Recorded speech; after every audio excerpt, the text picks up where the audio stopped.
There's a new Pokemon clone on Steam that everyone's obsessed with and talking about, Temtem. The Pokemon-like turn-based MMO that came out about to... wait, sorry, I'm getting a call? Wait, they're not talking about Temtem? There's a new game called Palworld? It sold how many copies? You'll probably already know what Palworld is. It's Pokemon with guns.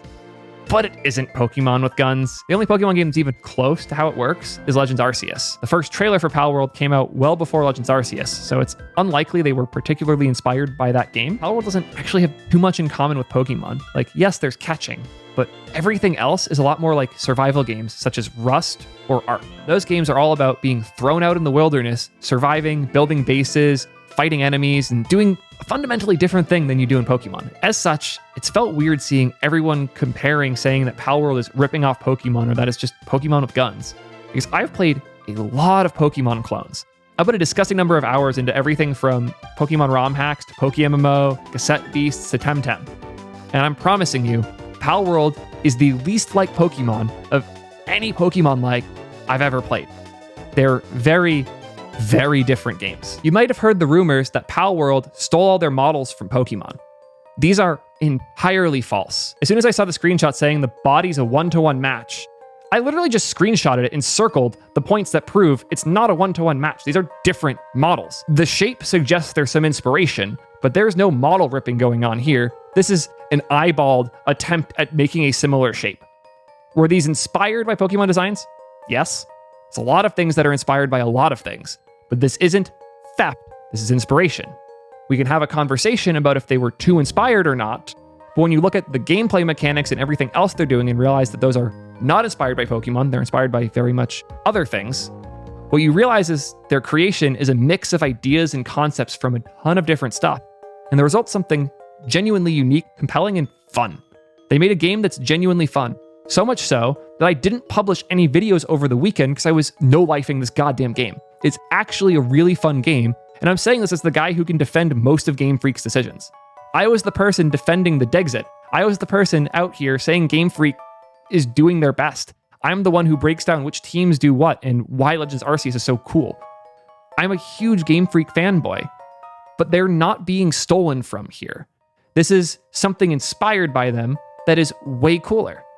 This is less a Pokemon clone than every FPS is a Doom clone.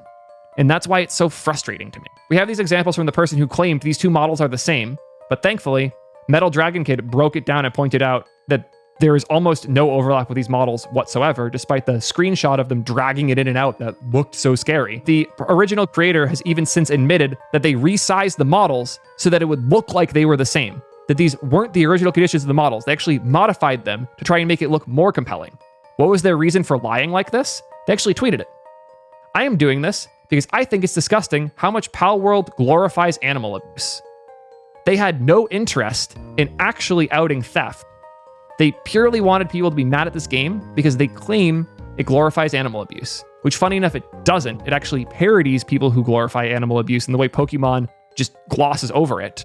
It's really interesting how they're challenging us to think about these things, unlike Pokemon. Thankfully, most of gaming journalism has caught on. There are awesome people like GenePack that have jumped in front of this. It has been proven that Palworld was not made with AI and was not made with stolen assets. The look at how these models are one-to-one Twitter user admitted to scaling them to fit. I feel a little regretful for using exactly so flippantly here. I was trying to be silly, but I think it gave an incorrect impression. I want to emphasize that while some elements are similar, these messages are not literally exact copies of each other.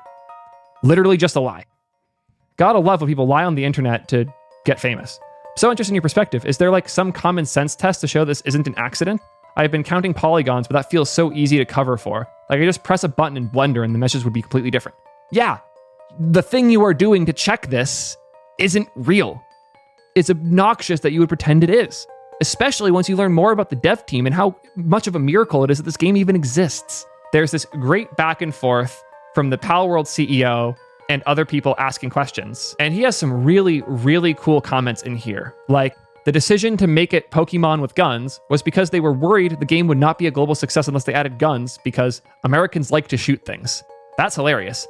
The gun part wasn't an original part of their design. It was just a way to appeal to Americans. And you know what? It worked, because they've sold over 7 million copies at the time I'm recording this, and I'm sure a ton of those are American. There's a little bit at the bottom here that I particularly love, though. What is your creative vision? I don't have a creative vision. I just want to make a game that people like. How incredible is that? I think that sentiment is the piece that keeps getting missed here. People are mad that this perceived studio that's stealing stuff just came out of nowhere and made the second biggest game on Steam ever. 2 million people playing at the same time live. That's insane. And they did that because they made a game that people like. And it really genuinely pains me to see so many individuals that can't recognize that. The success of Palworld is because they made an appealing thing that is genuinely good and fun. And rather than accept that this thing they made is good and fun, they claim it's all theft. It's way easier for them to talk shit than it is to embrace the cool thing that was made by this studio. This is one of my favorite things that's come out of this. The cartel Dell is an employee of Naughty Dog who didn't play the game, didn't look into it, just publicly stated, "My gut is telling me Palworld was made nefariously. I have no proof, just dev intuition. Making a game is just so difficult. They're cheating somehow. I just can't pinpoint how." As you see, Naughty Dog and BAFTA winner, previously at Respawn and Rocksteady. These are my favorite studios. Specifically Respawn is one of my all-time favorite studios. They've done so much incredible work pushing gaming forward. So why the hell is this person talking about Palworld? What's Naughty Dog been up to lately? Let's look it up. Dog recent releases. Scroll to the end here. The Last of Us Part 2 Remastered, January 19th, 2024. That's a familiar date. Oh, that's the same day Palworld came out. I haven't heard anyone talking about Last of Us Part 2 Remastered, partially because Last of Us Part 2 is less than 4 years old, came out on the PS5, and they're already remastering it, but also because another game came out and totally sniped the press window for Last of Us Part 2. As such, the only reason Del Walker would be thinking about Palworld so deeply, that they would have a strong feeling, but no research, is because the only thing Naughty Dog is talking about internally right now is Palworld. Because this weird game that came out of nowhere by a bunch of Japanese kids destroyed your shit launch for your remake of a game that nobody liked. I'm sorry, Naughty Dog, but you guys have to grow up and innovate again. And I know that's going to be hard for your devs because you see innovation as cheating, but re-releasing the same game 7 times is cheating, but way worse. Cut the shit. Stop talking shit on devs that are actually innovating, and stop calling them cheaters for doing it. This pissed me off to the point where I feel like I have to make this video, because I cannot actually believe a game dev would tear down another fellow game dev with no reason other than jealousy that their crap re-release didn't get purchased enough. Come on. Ugh. I want to talk a bit more about how cool this game's development cycle was, though, because as a programmer, I look at this list and it's utter chaos. The CEO of the company that made Palworld used to work at JP Morgan, and they launched a crypto exchange. He made some dough in crypto, and he used those funds to launch an indie game studio. He didn't think he was going to make a bunch of money from games. He made his money, and then he brought it to games because he loved games, and that's what he wanted to do. That's why he formed a studio with the money that he made. The original Palworld team was 4 people and had a $10,000 budget initially. The main model developer is a high schooler that the team met because he worked part-time at a convenience store they went to all the time. What? Again, I don't have a creative vision. I just want to make a game people like. I love that. Absolute banger. One of my favorite details, there was no version control. If you're not a programmer, it's important to know most programmers use a thing called Git. It's a way to keep track of what changes over time, so it's easier for people to collaborate, revert things that break, go back to an old version, all that type of stuff. Think of it like Google Docs history ++. It's really, really necessary for any dev team of almost any size. Like, I use Git on my solo projects because it's so convenient. Not using that, or any version of version control, instead just saving different versions of the game on a bucket of USB flash drives, is hilarious. They even mentioned that every week or two they'd have to go buy a bunch more flash drives because they ran out and they were scared of deleting the things on the old ones. Absurd. They didn't learn Git. Instead, they just solved the problem.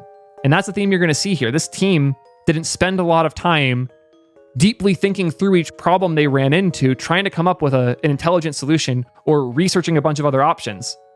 They just picked the immediate, most obvious thing, did it, and then moved on. This might sound crazy to you as a developer that spends a lot of time making sure systems work, but I promise you, this is how game devs think.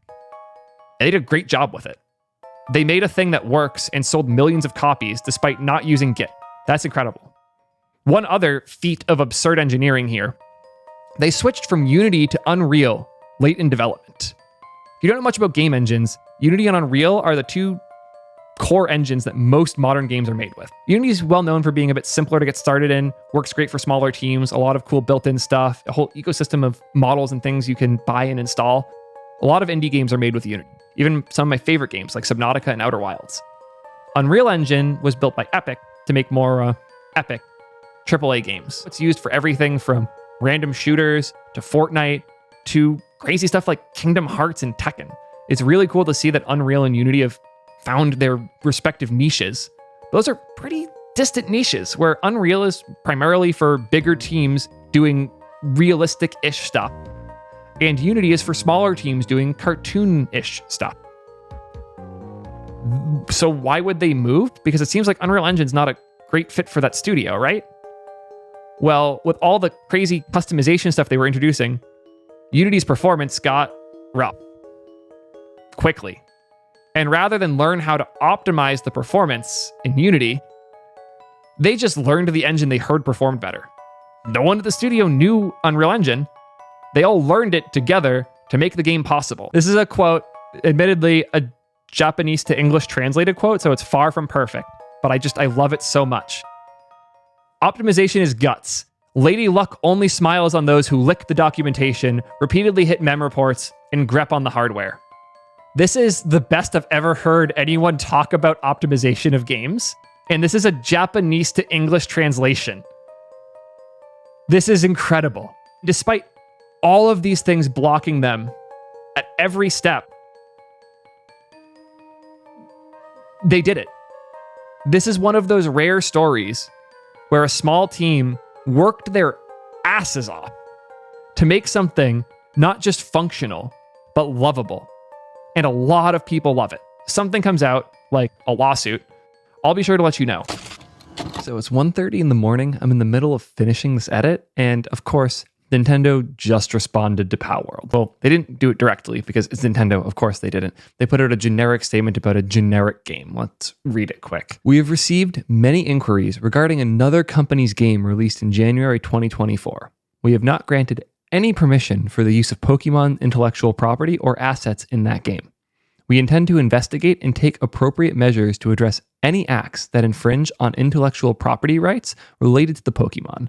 We will continue to cherish and nurture each and every Pokemon and its world, and work to bring the world together through Pokemon in the future. It is important to note that Nintendo has actually sent cease and desists to things related to Palworld, but they had nothing to do with the Palworld company. They were actually a modder who created a Pokemon-themed mod for Palworld. It seems like they're going to have a rough case, if any at all, despite this one weird statement made by an ex-Nintendo employee. This looks like the usual rip-off nonsense that I would see 1,000 times a year when I was the chief legal officer of Pokemon, he said. And it's an interesting quote to me because I think it's pretty much empty, right? This speaks to me of a litigation specialist that used to look at these issues and doesn't really have a knowledge of Palworld or what this specific concept is right now. I went out of my way to get the opinions of a handful of lawyers, a few of which have actually played the game.